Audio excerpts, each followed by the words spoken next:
왕의 그림자 조선 편. 태종을 왕으로 만든 가문. 왕은 절대로 혼자 왕이 되지 못합니다. 피로 얼룩진 왕자의 난, 칼을 쥔 이는 이방원이었죠. 하지만 그의 곁에는 또 다른 힘이 있었습니다. 왕비의 집안, 여흥민 씨. 그들은 단순한 외척이 아니었어요. 왕권을 설계한 사람들. 그렇게 보는 게 맞습니다. 태종은 그들의 도움으로 왕이 되었죠. 하지만 왕이 된 순간 그는 깨닫습니다. 자신의 뒤에 서 있던 그림자가 이제는 자신의 옆에 서 있다는 것을. 그게 부담이 된 겁니다. 권력은 둘이 나눌 수 없는 법이니까요. 그래서 왕은 결심합니다. 그림자를 지우기로. 이방원이 아직 왕자가 아니던 시절 그는 여흥민 씨의 딸과 혼인합니다. 훗날 원경왕후가 되는 여인. 이 혼인은 사랑이라기보다 정치였습니다.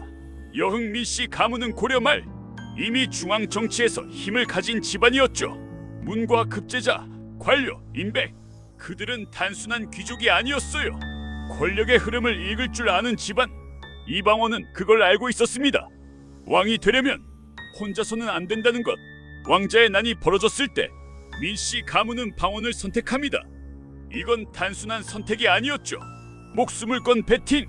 만약 방언이 졌다면 민씨 가문 역시 멸문지화였을 겁니다. 그런데 결과는 어땠습니까? 이방원은 이겼고 왕이 됩니다. 그리고 그 순간부터 권력의 균형이 움직이기 시작합니다.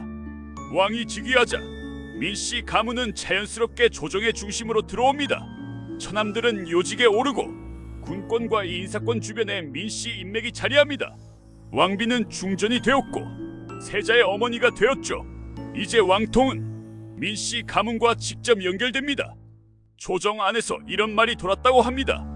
왕은 태종이지만 정치는 민씨가 한다. 과장이었을까요? 태종은 그 말을 들었습니다. 그리고 기억했습니다. 그는 형제를 제거하며 왕위에 오른 사람입니다.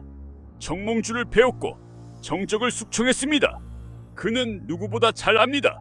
권력은 비워두면 누군가 차지한다는 것을. 고려의 역사는 태종에게 하나의 교훈을 남겼죠. 외척이 강해지면 왕은 약해진다.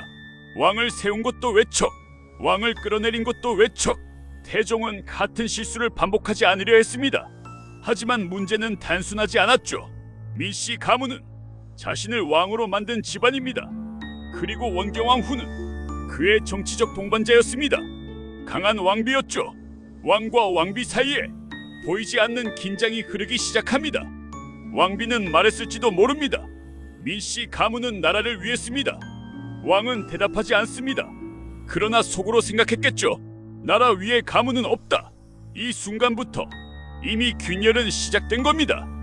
민씨 형제의 권세는 점점 더 커져갑니다. 왕의 처남, 세자의 외삼촌, 조선의 미래와 연결된 사람들. 어느 날 밤 태종은 홀로 남니다. 촛불 하나가 흔들립니다. 그는 과거를 떠올립니다. 왕자의 난, 피, 형제의 죽음. 그는 이미 한 번 모든 것을 걸어본 사람입니다. 그리고 다시 결심합니다. 왕은 나 하나면 충분하다. 그 순간 민씨 가문의 운명은 정해졌습니다. 왕을 만든 가문. 그러나 왕이 된 순간 위협이 된 가문. 태종은 결단합니다. 외척은 조선에서 절대 권력이 될 수 없다. 그리고 그 결단은 피로 이어집니다. 처남의 이름이 조정에서 사라지고 왕은 더 강해집니다. 하지만 더 고독해집니다. 이부 예고. 왕이 칼을 든 밤. 민씨 형제의 최후. 왕의 그림자 이부. 태종이 장인을 버린 밤. 태종은 어떻게 조선을 철저히 재편하며 왕권을 완성했을까요? 좋아요와 구독을 눌러두시면 이야기가 이어집니다.